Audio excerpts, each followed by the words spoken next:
என் மனச மாமனுக்கு பத்திரமா கொண்டு செல்லு.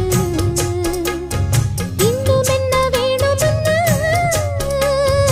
உத்தரவு போட சொல்லு.